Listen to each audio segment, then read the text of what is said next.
In this lesson, we'll be talking about perimeter. When we talk about perimeter, we're talking about the perimeter of any polygon. This section is found in your Intro to IM2 flipbook, section number 4, and it's on the bottom flap of section number 4. So go ahead and write down the title for this section, which is perimeter. And let's first of all define perimeter. So perimeter is the measurement of the total distance around a polygon. So perimeter is the measure of the total distance around a polygon. And we've already defined what a polygon is. It's made up of line segments. They only touch each other at their endpoints. Those endpoints are called vertices, or the corners of the polygon are called vertices, or this is vertex A, vertex B. The plural is vertices. And perimeter means we're going to figure out the measurement around the entire polygon. Now, we've already done all the hard work on this, actually, because back in the section where we were dealing with distance or length, we already figured out how to find the distance between 2 points. For instance, you were able to use either Pythagorean theorem or the distance formula to figure out how far it is from point A to point B. You'd use the same procedure to find the distance from B to C, C to D, and D to A. And once you found all those different side lengths or distances between each of the vertices, you just add them together, and that gives you total perimeter. Now, when I think of perimeter, I'll tell you, a lot of students will still confuse area and perimeter, even though I know you've heard those terms in a number of different math classes in the past. When I think of perimeter, I always think of going to the zoo, and the reason that I can get close to the lion cage is because they have a perimeter around the lion that keeps him or her from getting out. So, perimeter I think of as a fence. Like this would be the inside part where the lion lives, and this red line or these line segments around that space are the perimeter that keeps that animal from getting out. So if you would, on your diagram, if you haven't already done so, go ahead and connect those points together. Please use a straight edge and don't just sketch them. So a ruler or a straight edge and create this. This is a polygon, by the way. It has all the properties of a polygon. And it has 4 sides, so we've called this in the past a quadrilateral. I can tell it's not a rectangle or a parallelogram, but it's definitely a quadrilateral or a 4-sided polygon. And on your flipbook, it's already pre-printed for you. To find the perimeter of polygon ABCD, you find the length or distance of each side, each segment or side, and you add them together. So in this case, if I wanted to find the perimeter, let me go ahead and get a color pen here. If I want to find the perimeter of polygon ABCD, the perimeter is equal to the length of side AB plus side BC plus side CD and plus our final side, which is side DA. Now I can figure these out any order I want. I can find DA first and then CB and then DC. It makes no difference. And when I add the sides together, it doesn't matter what order I put them in, because remember, addition is commutative, meaning I can change the order of these sides any way I want, and if I add them together, they're going to come up with the same number. 2 plus 3 plus 4 is the same as 4 plus 3 plus 2. So that's how we're going to find our perimeter.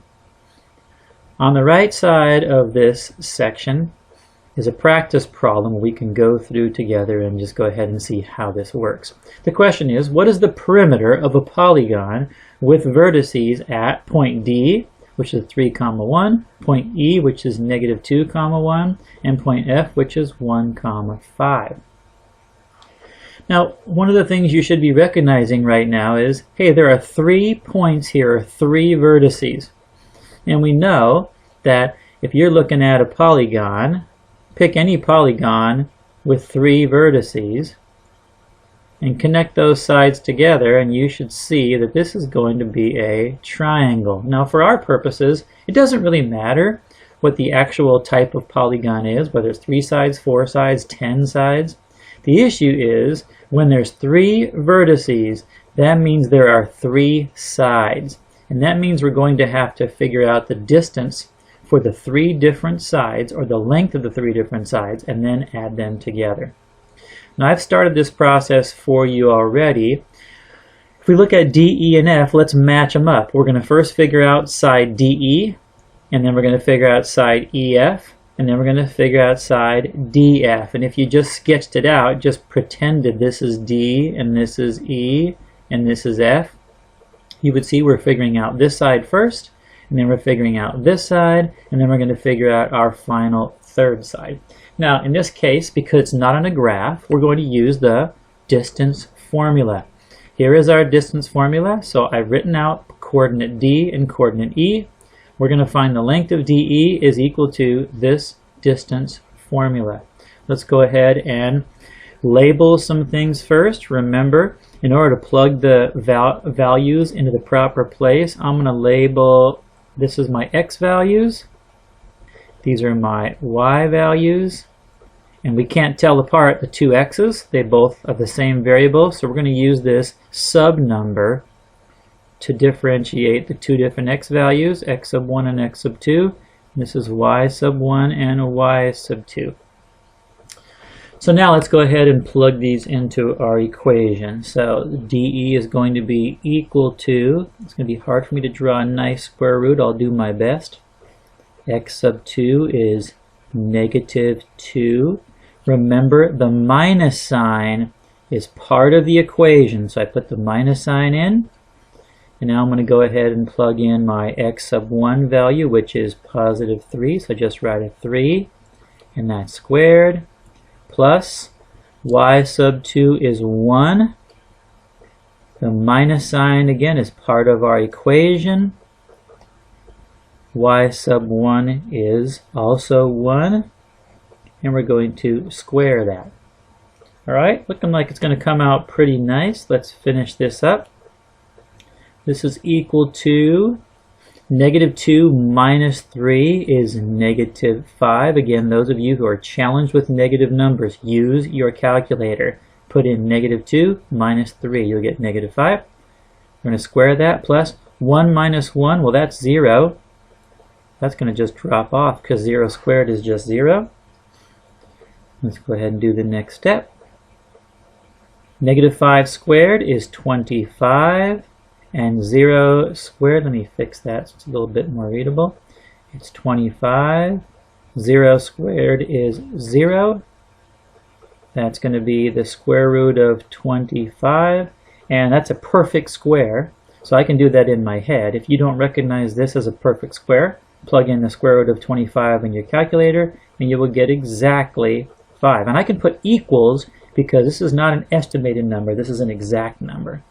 So our first length, side length is 5. Let's try E and F. I'm going to shortcut this a little bit. I skipped writing the distance formula, and I went ahead and just plugged in the values. But let's go ahead and fill these out so that I know what I'm matching up with. So I'm going to put in here, label this. This is X sub 1 and Y sub 1. This is X sub 2.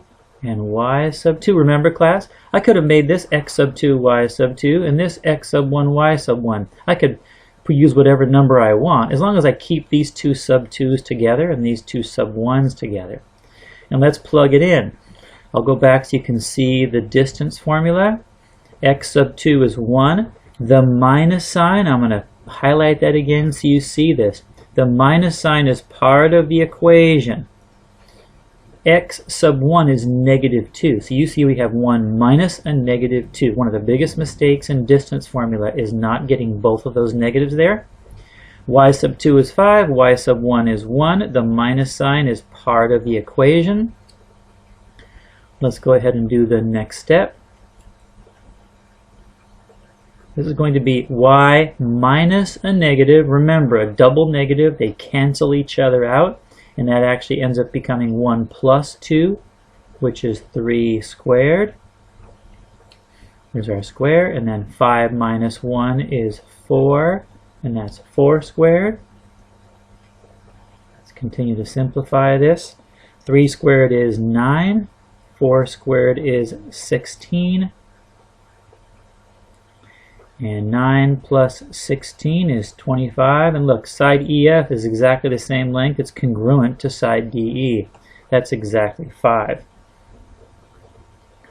Final side. Let's do DF. I'm going to label my x and y values. This is x sub 1, y sub 1, x sub 2, y sub 2. And you can see I'm plugging those in. Again, let's remember this minus sign is part of the equation, and so is this. We got a positive 1 minus positive 3, and y sub 2, this is positive 5 minus positive 1. Oops, let's put that in green and stay consistent. So we've got this is equal to the square root of 1 minus 3 is negative 2 squared, plus 5 minus 1 is 4. We're going to square that. Negative 2 squared is 4. Negative 2 times negative 2 is 4. And 4 squared is 16. That means our answer is the square root of 20. Now that is not a perfect square. If you plug that in your calculator, you're going to get a repeating decimal, or a decimal that continues on. And we're going to write that this is approximately, and I'm going to round it to 2 decimal places. This would be approximately 4.47. So now, if you look at our shape, it's a triangle. We've figured out the lengths of all 3 sides. Let's go ahead and add those together. So now we're going to write down, what was our first side here? It was DE, EF, and DF. So DE plus EF plus DF is equal to DE was 5, EF was 5, and DF was approximately 4.47. Go ahead and put that in your calculator, and you will get 14 approximately. I'll just go ahead and leave it as equals 14.47. And we were not given a unit of measure in our question. They didn't tell us it was miles, feet, inches, millimeters. So we're just going to go ahead and put that's 14.47 U, or units. If you want to write this now as a complete sentence, here's how you would write it. The perimeter of, and what we've got to do is name this as DEF, polygon DEF is, and I'm going to use an abbreviation here. Sometimes I'll say equal, but I'm going to say is approximately APPROX.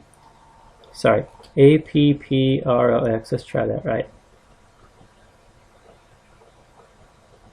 Approximately 14.47 units. And let me write that so it's actually legible for you guys. 14.47 units.